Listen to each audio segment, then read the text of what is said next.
It's interesting to me that though I lived in a very bilingual community, Spanish was never mentioned at school.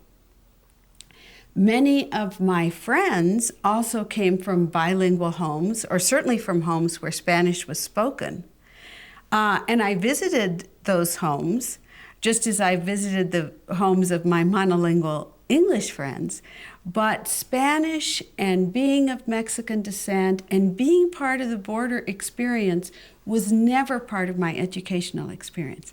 It was really not until I sat down to start writing, which was a little over 20 years ago, that I realized that part of my life, a big part of my life, had never totally been welcomed in my educational experience. So I was a good student, I loved school, I loved reading, and to some extent, I never noticed that part of what I was missing at school. When I finally realized that I had a sort of a vein of gold, if you will, that I had never tapped, it was like opening that treasure chest, that my whole Mexican heritage was something that I could write about.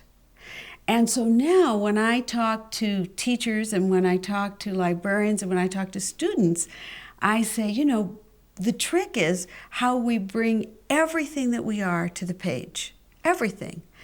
So that if a student happens to have a son who loves science and who loved bugs, you know, and that was, I always say to him, that was always something you could write about because you were excited about it.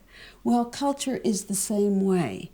And when I'm using my books with students who, particularly with students who are bilingual, who are bicultural, they make connections immediately. They're so excited because they see themselves. I had a woman come up to me the other night at a poetry reading at a university in Colorado. And she rushed in and she had this present for me. And she said, I want to give you this present. She said, because I want you to meet this little boy. And it was her son. And she said, he never cared about books.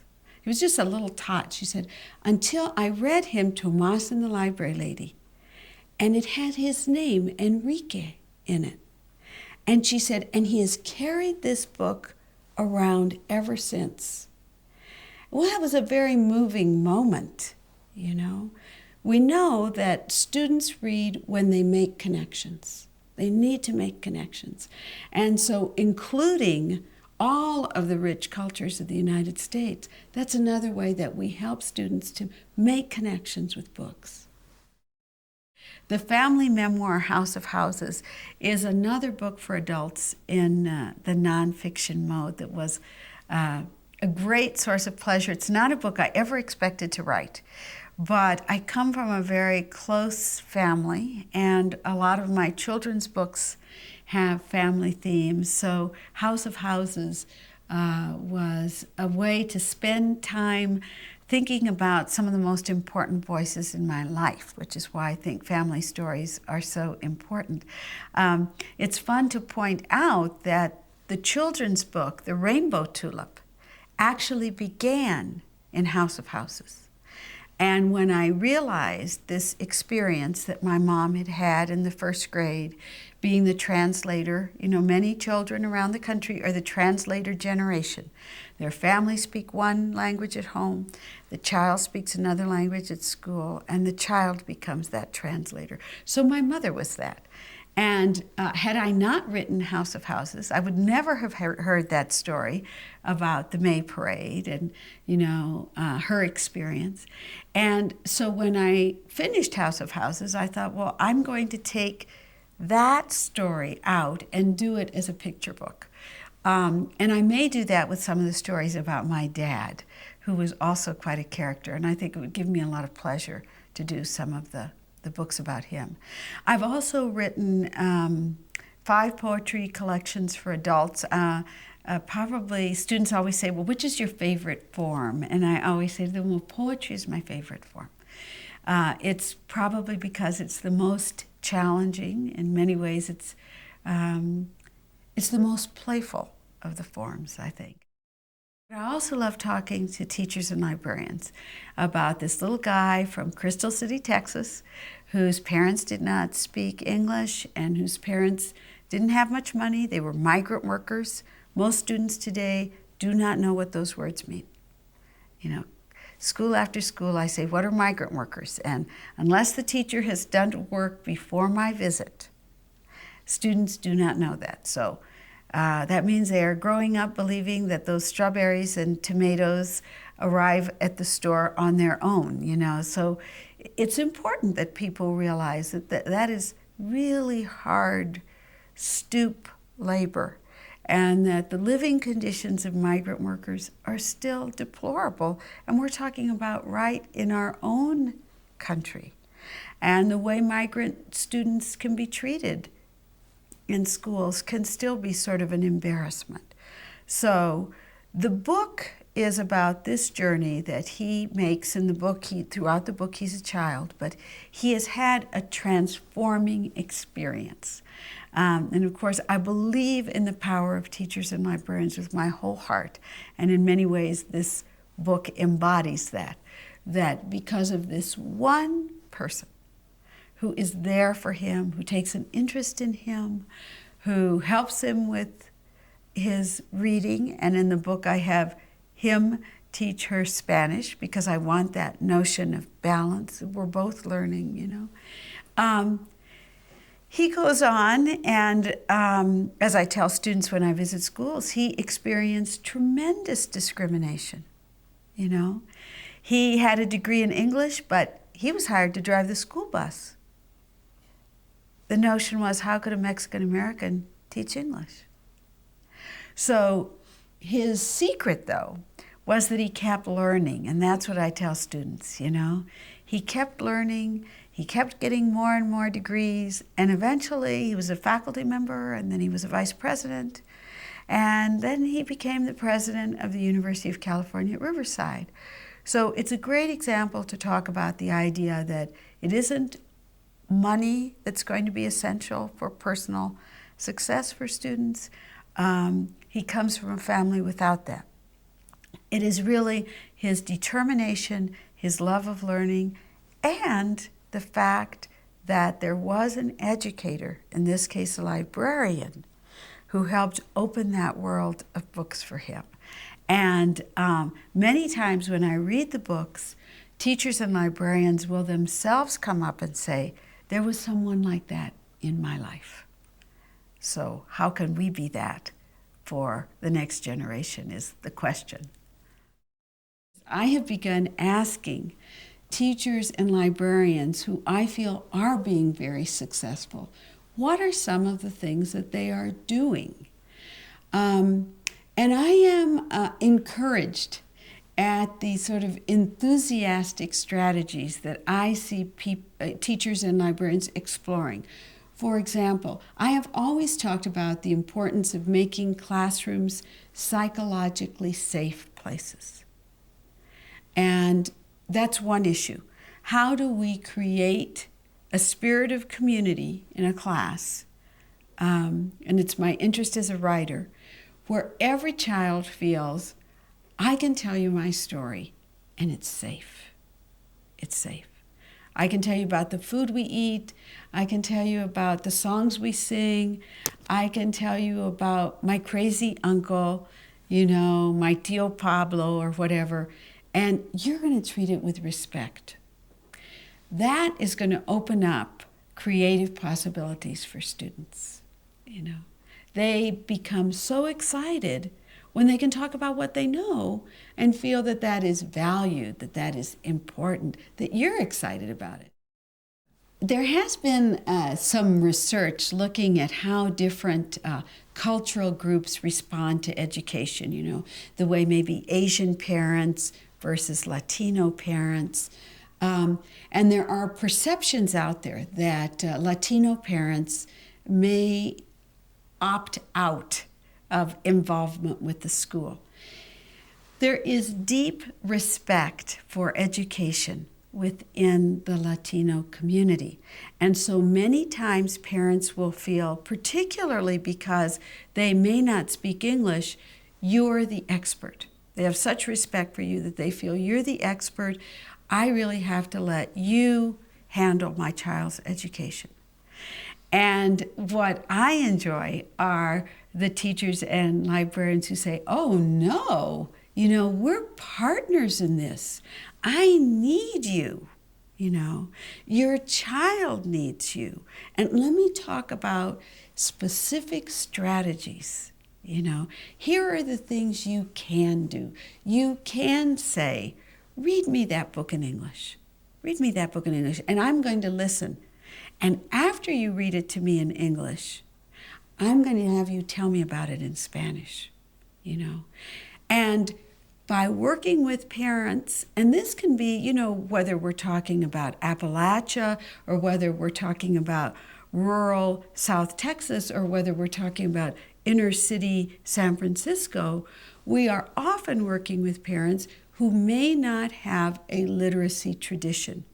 And so we talk about how can you do this? What those of us know how to do because we grew up in homes where people did it. What I want us to do is to let that eddy out, to really let the power of language and the power of literacy and the power of reading, spread through the energy that we invest in working with these families that I think are ready to help if we can give them some concrete strategies and ideas and fun projects, that they can do. I've seen schools that are having parents and children write their books together. And it doesn't matter what languages they're using. The school is there to work on developing English skills. We all want students to be able to read, write, and speak English well. You cannot actively participate in the public life of the United States without that skill. I want that for every student. But I also want them to realize that their home language is a gift. I always tell them that, I am lucky to be bilingual. I wish I were trilingual. We're cheating ourselves if we don't realize that these parents can be our teachers and our students' teachers and bring them into the classroom and involve them. And my experience is that they just glow when that happens. I saw a group of parents talk about the fact that they would get together with a teacher and they would study a book in Spanish, and then they would decorate the school with posters that they were making. And then they would go present those books in the classes. And to see those parents saying, I'm part of this school. My art is up in the halls. I'm helping my student learn, So the myth that somehow Latino parents can't be invited in and can't be active and excited members of the school community is a dangerous myth. And I think we need to put it to rest and be busy building those bridges. I think we really need to differentiate between the fact that we have all kinds of Latino families. If we're going to focus just for a minute on Latino families, I'm equally interested in Vietnamese families and Hmong families and how we make all kinds of families feel welcome. But to focus for a minute on Latino families, there's a wide range of diversity within that group. Not only diversity in terms of home country, so it could be Cuba, it could be Puerto Rico, it could be Venezuela. But not all Latino families are immigrant families. So there are families that have been here for 5 generations. And when we think about outreach programs, we need to sort of really study, just the way we do in anything, what is the population that I'm working with like? If we're talking about immigrant populations, there may be the notion that maybe I have to pay if I go to the library, so I don't go. Maybe I don't speak English and I'm afraid that the librarian's going to ask me a question and I'm going to look like incompetent in front of my children, I asked a teacher who worked with a group of students in Nevada one day when the librarian said, well, I'm just really discouraged. I have a bilingual story hour and nobody's coming. And so I said to this young teacher, why aren't they coming? And she said, what I hoped she would say, they're afraid. They're afraid. You know, we don't like to put ourselves in situations where we feel we might be humiliated. And so there's very goodwill on the inside of that library or that school. How do we extend that? You know, and it's the same issue, frankly, that museums are working with now. How do we reach out to populations that perhaps previous generations were ambivalent about? And what excites me now is the number of teachers and librarians that are excited, that really want to serve the whole population. So how do we do that? Well, we set a tone, I think. Sometimes it means we have to leave the library. So I have a lot of librarian friends who do all kinds of outreach at community centers. They go to churches, they go to social service agencies, they go to medical clinics and start talking about books and start saying, come over to the library. I'm going to be there when you get there, you know. Programs that make parents feel welcome. I remember a program in Redwood City, California, where I was to talk to a group that it was an existing group, it was an outreach group. I think that these were primarily families from Guatemala, and the library had done a lot of outreach, and they had picked a time, it was an evening time that was convenient for families. And so what we did was I talked to the whole group in Spanish, and then the parents had time to wander around the library, and the students did a craft. Then we all came together again, and it was a book about the desert. It was a book called Listen to the Desert, Oye al Desierto. And we all read the book together, and the students used the little puppets, the little lizards and frogs that they had made during the craft period. So it was a positive experience for everybody. And then they had a grant which allowed them to give students a book. And I remember the mom who came up to me and she said, in Spanish, I want to congratulate you for writing this because I can read this book to my child because it has the Spanish and he can read it to me in English. Though people talk about how, isn't it wonderful that we see more and more multicultural books, I don't think the statistics bear that out. They may be more visible, that is, some stores may be more likely to have them. I don't know that more are actually being produced.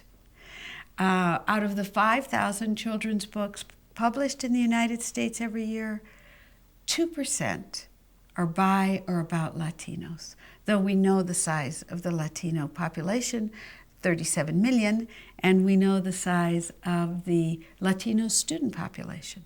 So many times when I'm out, teachers and librarians are very generous and say, well, keep writing those books, and we really need them. A whole other topic for conversation is how to get those manuscripts published.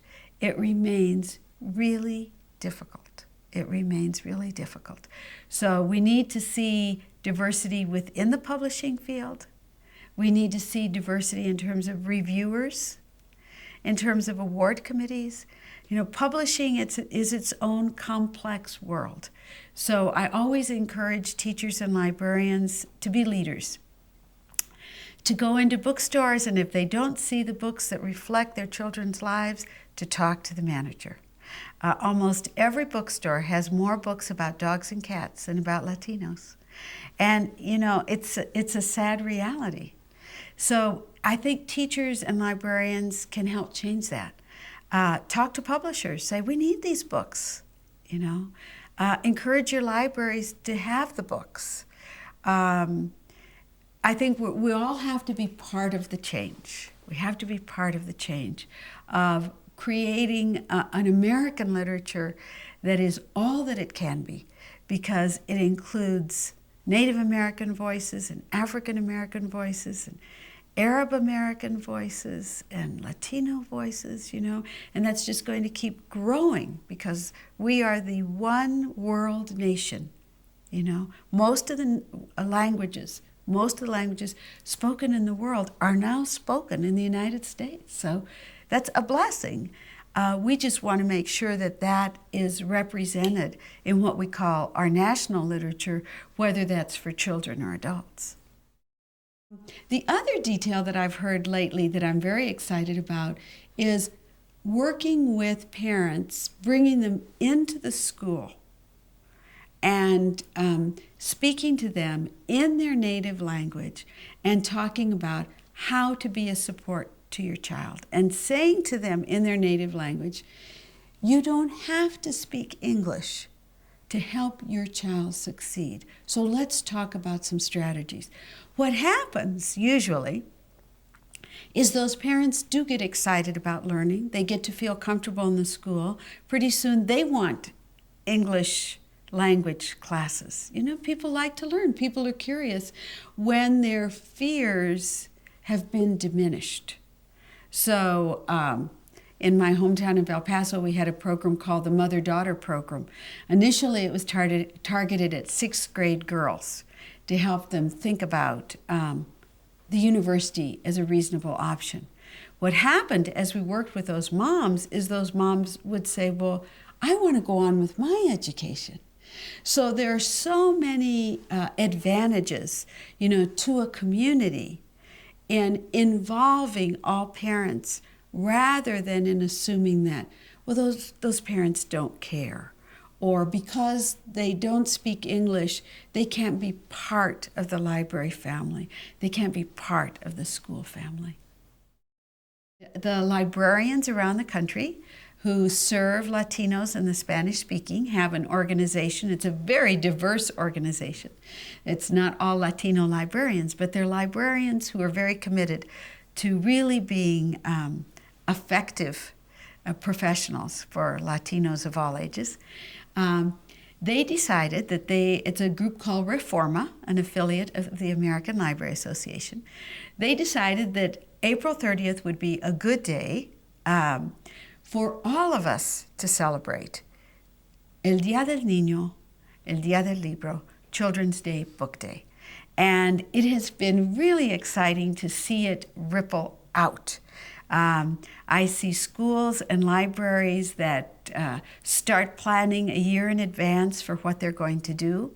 I always say it's not just a one-day event.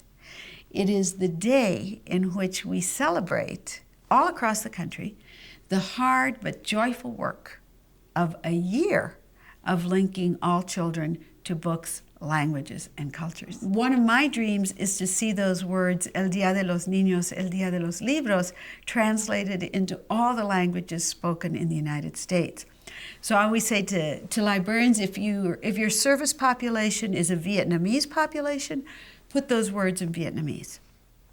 In the pueblos here in the Southwest, I know that some of them have been involved in taking some time on April 30th to make culture boxes and to think about their own culture and what they celebrate about it, and to write their own books, to draw their own books. I have known of places where they have author day on April 30th and students autograph their own books. I mean, there are all kinds of ways that we can help them to celebrate language, but also help them celebrate languages. So there's, a lot of information on the web about this, and my hope is that if this is taking place in your community, that you'll be involved, but if it's not taking place in your community, that you will chat with, it could be a library, it could be a school, it could be a social service agency that is excited about this endeavor.